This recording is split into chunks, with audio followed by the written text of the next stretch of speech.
G'day and welcome to the video. This month of September I thought about doing a point-and-click adventure theme for the entire month. So basically using this September as an excuse to talk about point-and-click adventure games that I really like, and also as an excuse to get into some of the ones I'd never played before. So the point-and-click adventure genre is kind of a genre that's been left at the wayside of modern gaming for many, many years. Yes, there have been exceptions to this, and it's seen a little bit of a popularity with that Kickstarter Broken Age, for example, and the Thimbleweed Park, I hear, that's coming out pretty soon. But for the most part, they've been conspicuously absent from the ongoing progression of video games, and they've been a relic of the past. But these games were great, and I've had some of my most fun video game experiences with them, so I figured I'd just talk a little bit about them and maybe provide them to a wider audience, and if you like some of these things, hopefully you could get into them and give them a go. So starting off, I'm going to go to the very game that invented the cutscene. That is correct, the cutscene. And named simply because they would cut the scene and cut to another scene. So this game, Maniac Mansion, was for the old PCs. It was released in 1987, and in fact when I first fucking played it, it was actually on the NES.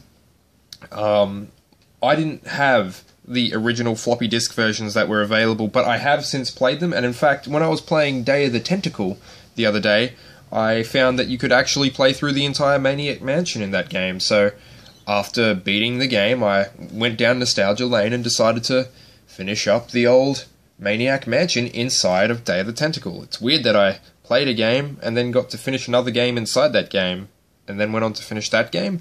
Weird. But the game we're talking about is Maniac Mansion. And Maniac Mansion, like many old games, has a simple premise, but a few quirks thrown in to make you smile.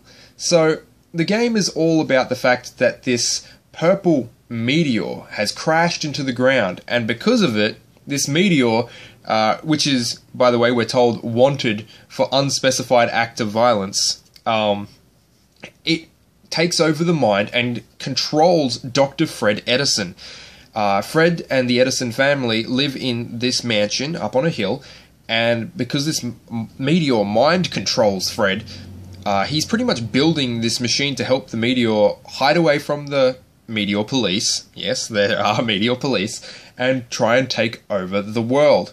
Now, the Edison family consists of Dr. Fred, who I just mentioned, Nurse Edna, who's a bit of a creeper, and the wife, or well, mainly the nurse of Dr. Fred Edison, and I'm not exactly sure what their relationship constitutes, because, you know, she's very weird and she's always hitting on other people and doing these phone calls and stuff like that.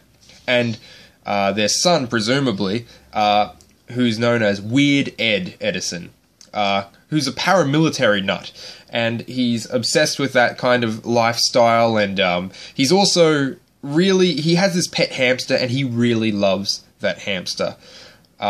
And I'm not sure how you would classify this relation to the rest of the family, but they have a cousin who's dead and mummified, and he's called Dead Cousin Ted, and he's a mummy that also happens to be in that house.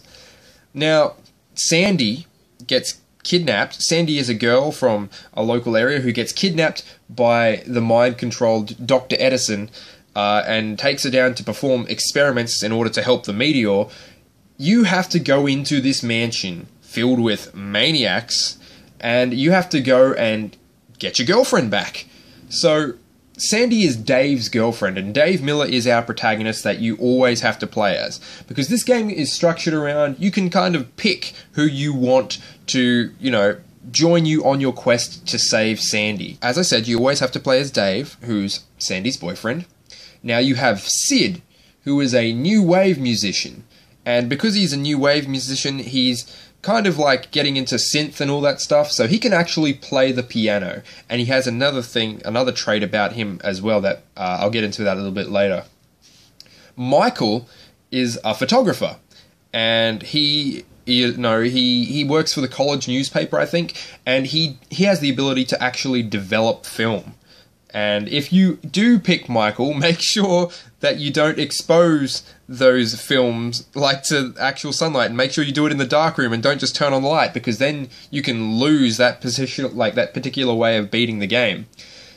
We have Bernard, who I said that I liked. Bernard is a nerd, a massive nerd. He's the president of a physics club, but one of the other reasons that I really like him is he has the ability to fix radios and telephones. So that actually makes him one of the most popular characters in Maniac Mansion, because he helps you win the game really easily.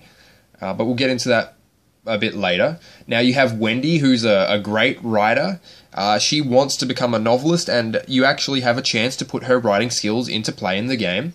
And we have Razor, who I also said that I usually pick. Now she's a lead singer for a punk band named Razor and the Scumettes. And much like Sid, she also has the ability to play piano because of her musical background.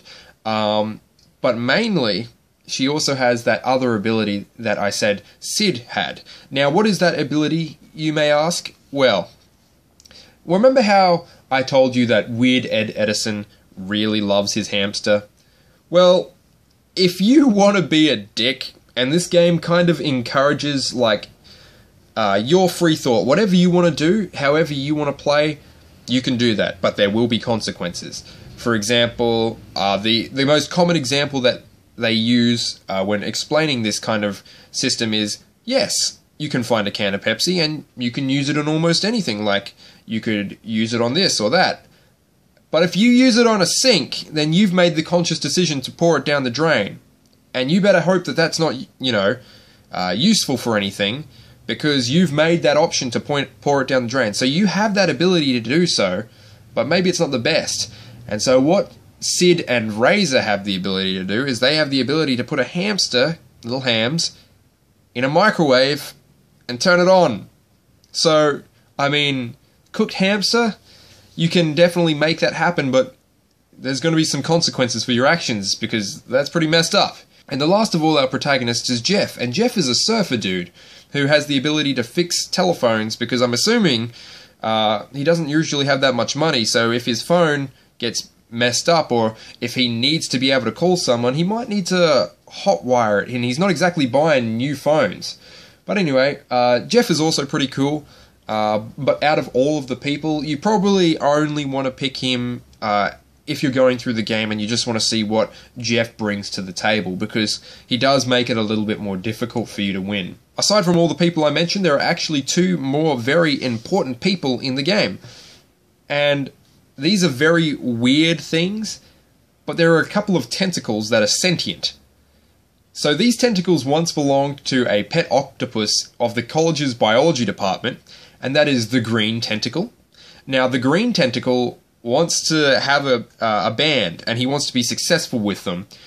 But he's kind of a downer, he's very depressed, and he's a little weird to get to know, but he could be made friendly. You could kind of become friends with him if you know how. And in fact, if you want to finish the game, you'll eventually become friends with him. Or at least you'll become neutral with him. And then the other tentacle is the Purple Tentacle.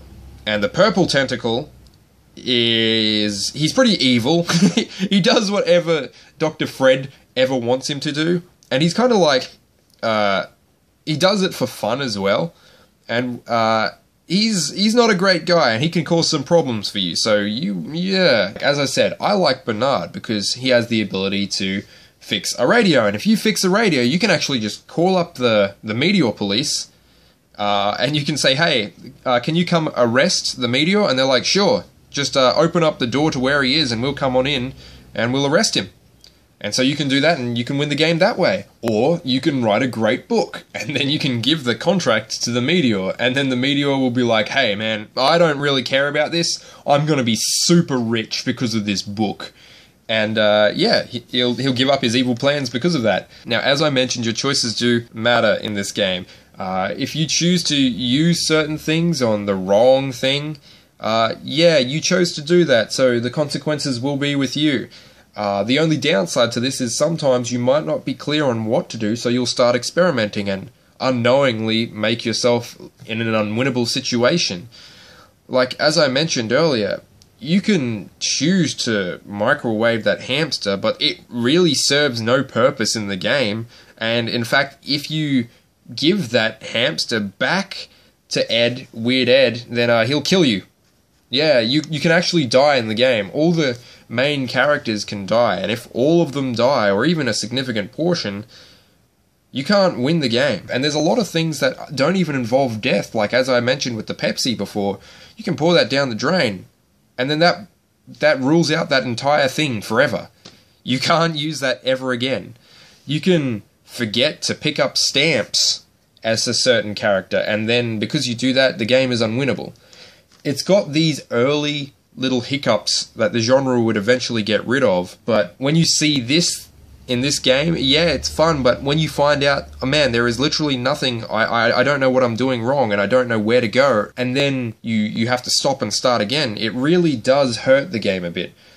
The game, I will say, is filled with comedy, and a lot of these jokes still hit when I went back and replayed it. One of my favorite gags is, and this is going to be a bit of a spoiler, but as I mentioned, you can give a publishing contract to the media.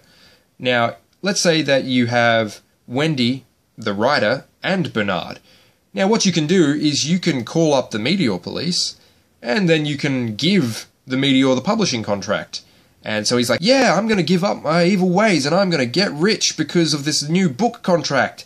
And so then he'll go onto a talk show at the very end, and he'll be promoting his book, and then the Meteor Police will show up, and they're like, hey, I don't care if you've reformed, you're still coming with me for all your past crimes. And then you can completely get that to happen, and I thought that was such a neat little thing, and one of my favourite things.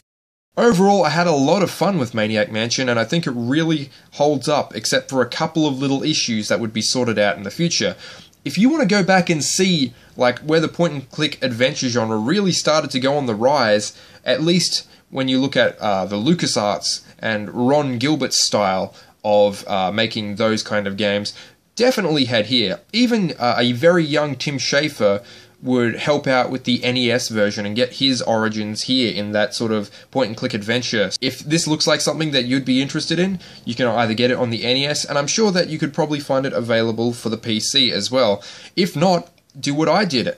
Buy the Day of the Tentacle for the PlayStation 4, and I'm sure that it's out on Steam probably, the remastered edition, and just go into the game and you can actually find a copy of Maniac Mansion on the PC in Weird Ed's room. So you can play through that there, and you can have two games for the price of one. Two very great games. Now, I will be talking about Day of the Tentacle a little bit later, but that's what I have to say about Maniac Mansion, and I hope you enjoyed it.